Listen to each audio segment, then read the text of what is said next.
Nice. Dari semua podcast yang udah lo lakuin, banyak episode keren.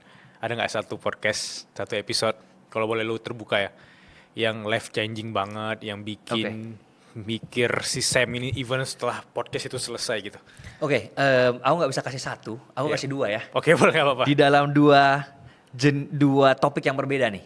Oke. Walaupun hampir 100 podcast episode yang udah aku keluarin, menurutku semuanya bagus ya. Tapi kalau disuruh pilih satu untuk konteks marketing atau bisnis, nonton podcastku dengan Pak Tung Dasa Muaringin. Itu bener-bener dari awal sampai habis daging semua. Dan kalau bisa kalian nonton podcast itu jangan sambil nyetir, jangan sambil nge-gym, fokus duduk mencatat. Karena itu gak bisa kalian pasti sambil nge-gym itu dapatkan informasinya itu gak bisa saking heavy-nya. Wow. Jadi catat semuanya dan praktekin. Kalau bener-bener kalian praktekin, percaya sama aku, omsetmu itu bisa kali 5, kali 10 jauh dari sebelumnya. Itu kalau sisi marketing dan bisnis. Kalau sisi kesehatan, mental health gitu ya, itu dengan Gobin Fasdev.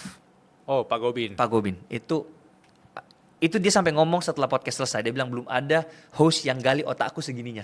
Dan itu mungkin juga salah satu podcast terlama aku di podcast The Samuel Chris Show. Berapa jam? 1,5 jam. Wow. Biasanya aku cuma 40 menit, 50 menit ya kan. Tapi dua ini di atas sejam semua. Saking gak habis-habis pertanyaanku. Itu bagus banget. Dia bahkan sampai ngasih tahu gimana cara penyembuhan kanker yang paling efisien. Itu kayak menurutku di tempat lain gak ada dibahas. Banyaklah hal-hal baru yang kita bahas di sana. Jadi itu dua yang my favorite.